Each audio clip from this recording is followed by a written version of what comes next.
This is Max and Mia podcast. Hello, everybody. Welcome back to Max and Mia podcast. If this is your first time here, good timing.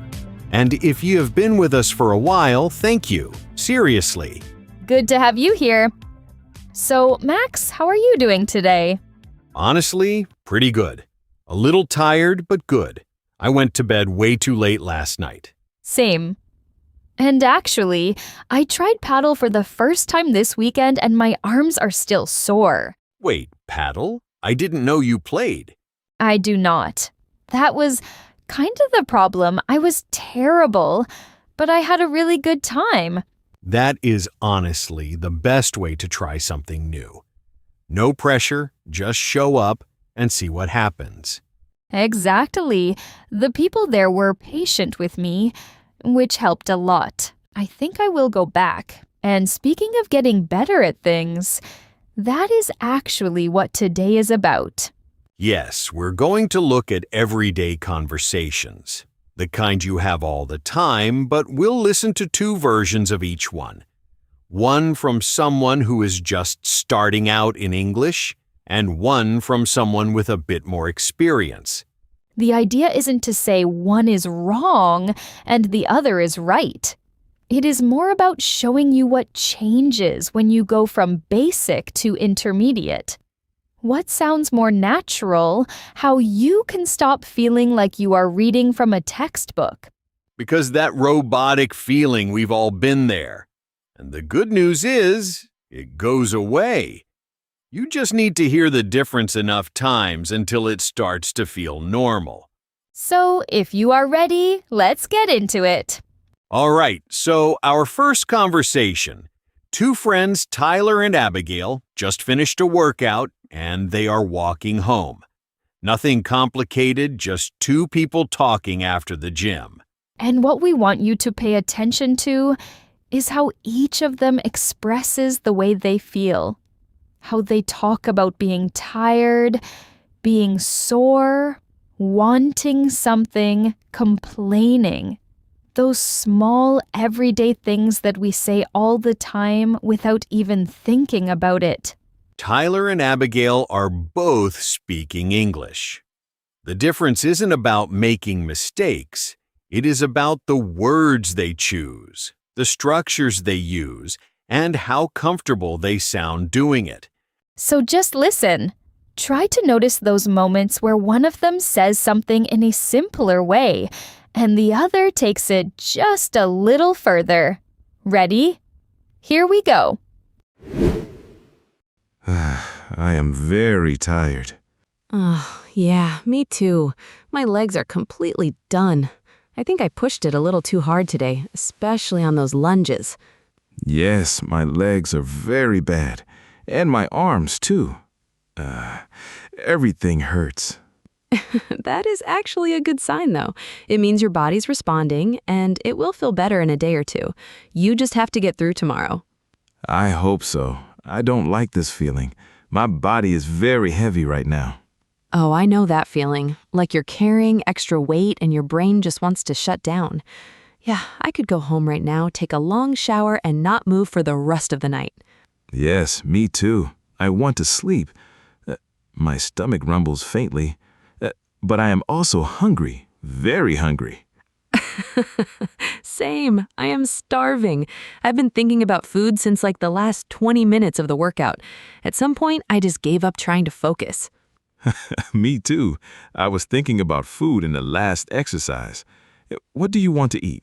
Something warm and filling.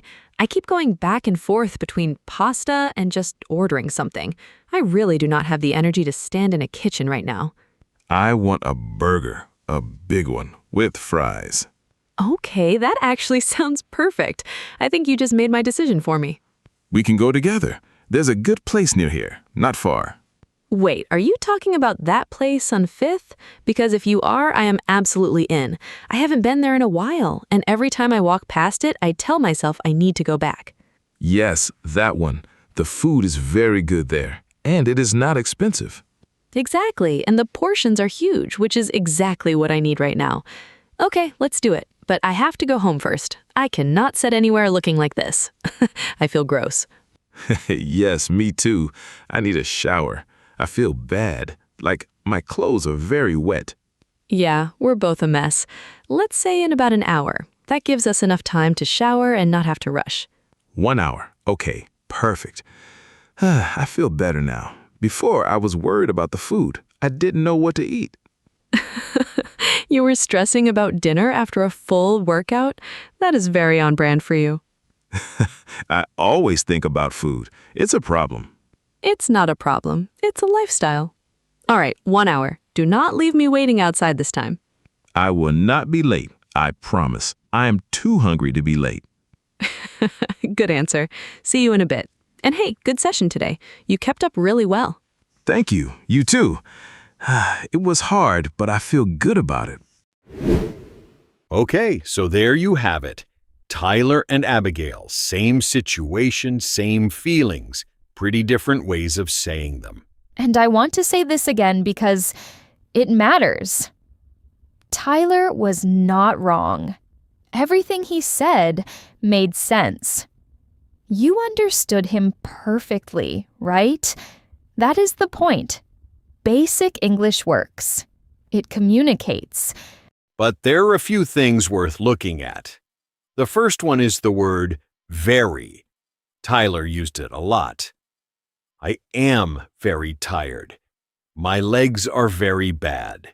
I am very hungry.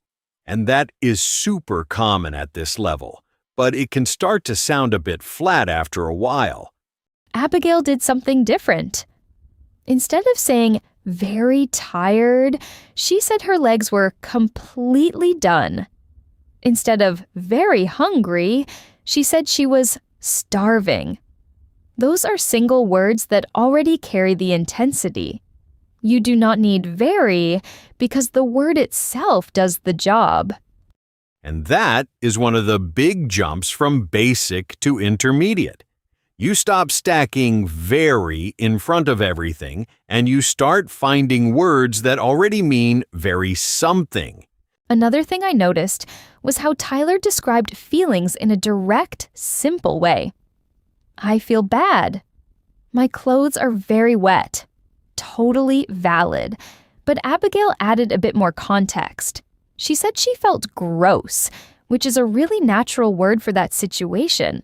And she used phrases like, I cannot sit anywhere looking like this, which paints a picture instead of just stating a fact. At the intermediate level, you start telling a small story instead of just giving information. That is a good way to put it. One more thing. Tyler said, I always think about food. It is a problem. If you see, it's short, clear, and honest. And Abigail came back with, it is not a problem. It is a lifestyle. That kind of response, playing with what someone just said, that comes more naturally as you get comfortable with the language. You stop just answering and you start reacting. All right, keep those things in mind because we are going to see some of them come up again in our next one. So for our second conversation, we are moving to a very different situation. No gym, no sore muscles. Just two friends on a couch trying to agree on a movie. Which, if you have ever done this, you know can take longer than the actual movie. Exactly. And that is what makes it interesting for us today. Because in this kind of conversation, you are not just saying how you feel, you are giving opinions, making arguments, reacting to what the other person says. A bit more dynamic.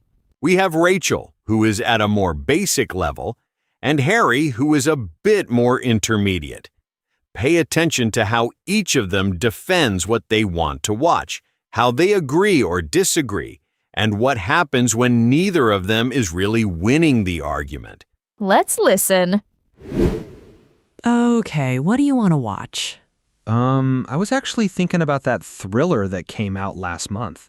The one with the missing journalist. I have heard really good things about it. Oh, a thriller? No, I don't want a thriller. I am tired. I want something easy. It is not one of those exhausting ones, though. It's more of a slow burn. You watch it and it kind of pulls you in without you even realizing it. I don't know. Thrillers are stressful. I don't like when I feel nervous. Okay, I get that, but this one is more about the mystery than the tension. It's the kind of thing where you just want to know what happens next. You wouldn't feel stressed, more like curious. Maybe, but I want something funny or a romantic movie, something nice. A romantic movie? On a Tuesday night, really? Yes. Why not? It's good. Romantic movies are good. I'm not saying they're bad. I just think if we're going to spend 2 hours watching something, we might as well pick something that actually keeps us awake. Scoff. Romantic movies keep me awake. For how long? Because last time you picked something like that, you were asleep in 40 minutes. That was different. I was very tired that day. You're tired today, too. You literally just said that. Okay, but the movie was also boring.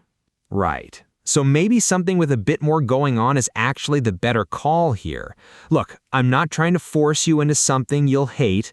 How about this? We put on the thriller, and after 20 minutes you're not into it, we switch. No argument. 20 minutes? That's not a lot of time. It's enough to know if something's working. Most movies hook you in the first 15. If this one doesn't do it for you by then, fair enough. We find something else. And if I want to stop, you won't be angry? I won't be angry. A little disappointed maybe, but not angry. Okay, fine, but I want popcorn. Done. Popcorn is non-negotiable anyway. And if it's very scary, I will be angry with you. Noted. I'll take full responsibility for your emotional state for the next 2 hours. Good. Okay, put it on. See? That wasn't so hard. Don't say that. Okay, I really enjoyed that one. There is something very relatable about two people trying to pick a movie and neither of them fully giving in. Right, and that is what made it useful. There were real opinions, real back and forth. Let's start with what Rachel did well, because there were genuinely good moments. She was clear. I don't want a thriller. I am tired. I want something easy. She was short, direct, and easy to understand. For communication purposes, that works.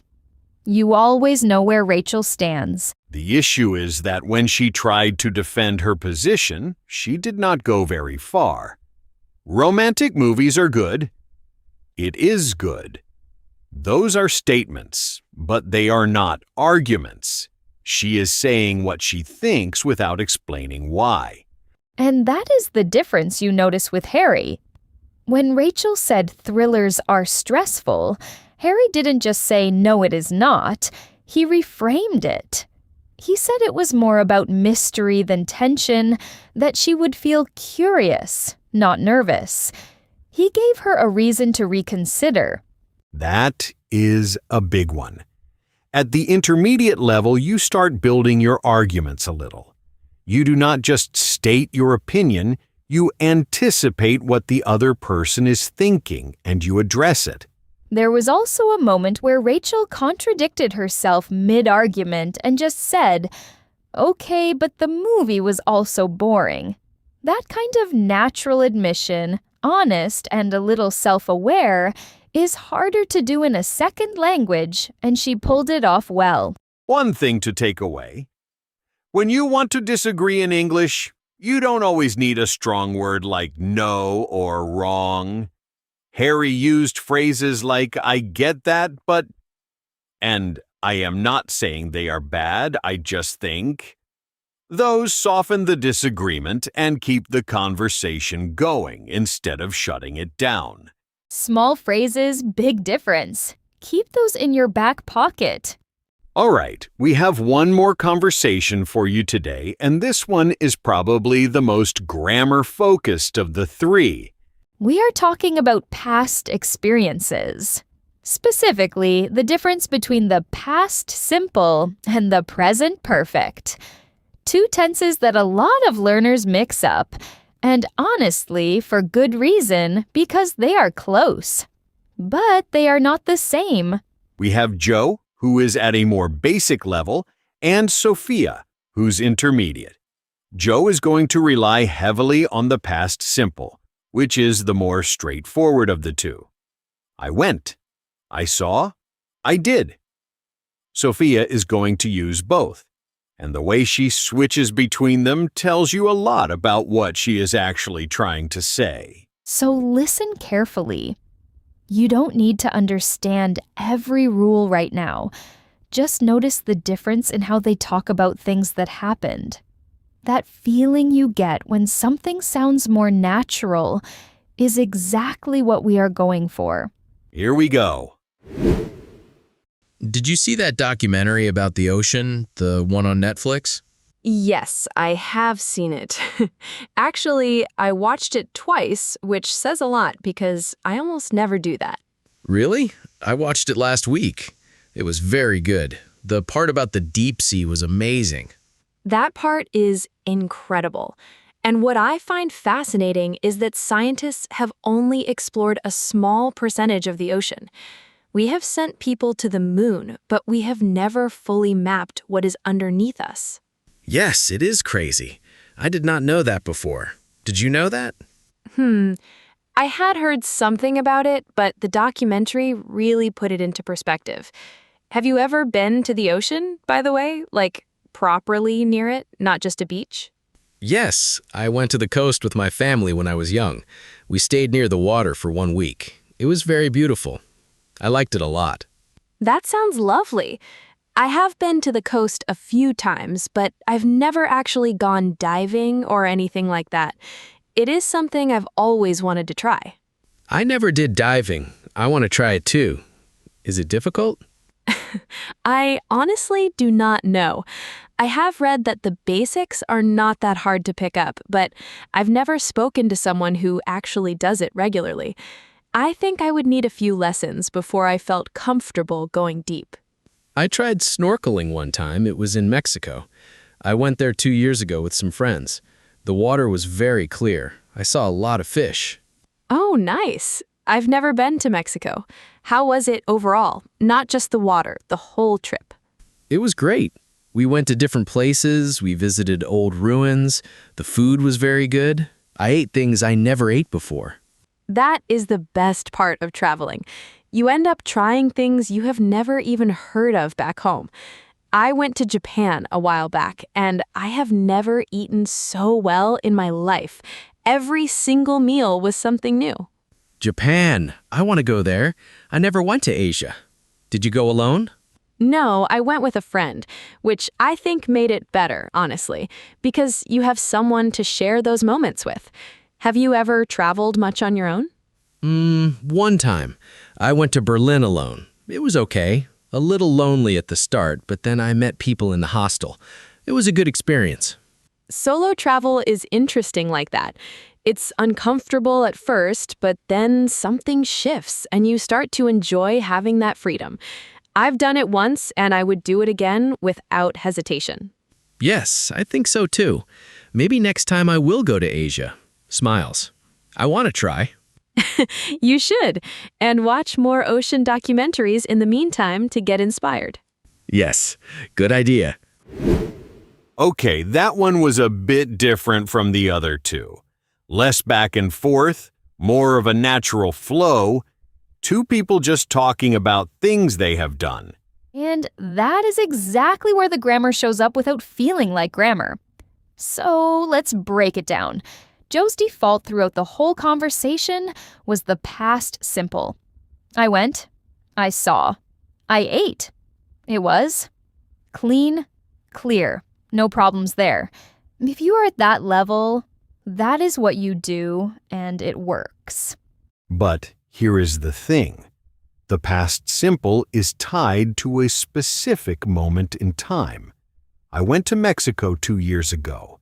That 2 years ago is doing important work. It puts the action at a fixed point and closes it. It is done. It is in the past. Full stop. Now listen to how Sophia talks about some of the same kinds of experiences. I have been to the coast a few times. I have never been to Mexico. I have done it once. No specific time, no last year, or in 2019. She is talking about her life as a whole, not a particular moment. That's the key difference. The present perfect does not care when something happened. It just cares that it happened or that it has not happened. It connects the past to right now. I have never gone. Joe actually got close to this a couple of times. He said, I never did diving and I never went to Asia. Both of those would sound more natural as I have never done diving and I have never been to Asia. Not wrong, just a step away from the more natural form. So the practical rule to remember is this. If you have a specific time in the sentence, past simple. I went last summer. If there is no time, or you are talking about your life in general, think about whether the present perfect fits better. It takes time. You will not get it perfectly right away, and that is completely fine. But the more you listen, the more it starts to feel natural. And that feeling is how you know it is sticking. All right, before we wrap up, a quick favor. If you found this episode useful, if something clicked, or you learned even one thing you are going to use, it would mean a lot if you gave this a like. And if you are not subscribed yet, now is a good time. We put out new episodes regularly, and each one focuses on something practical, something you can actually use. Also, if you have a friend who is learning English right now, send this to them. Seriously, learning with someone else makes the whole process a lot easier and a lot more fun. Okay, that is all we ask. Now let's close this out. Thank you for staying until the end. That genuinely means something to us. A lot of people click on things and move on. So the fact that you are still here tells us you are taking this seriously. And that is the whole thing, right? You do not need to be perfect. You do not need to get every tense right on the first try or sound like a native speaker tomorrow. You just need to keep showing up and keep listening. Every episode you finish is progress, even if it does not feel like it in the moment. We'll be back soon with more. Until then, take care of yourselves. See you next time. To keep taking your English to the next level, click on the next video or explore the others we've made for you.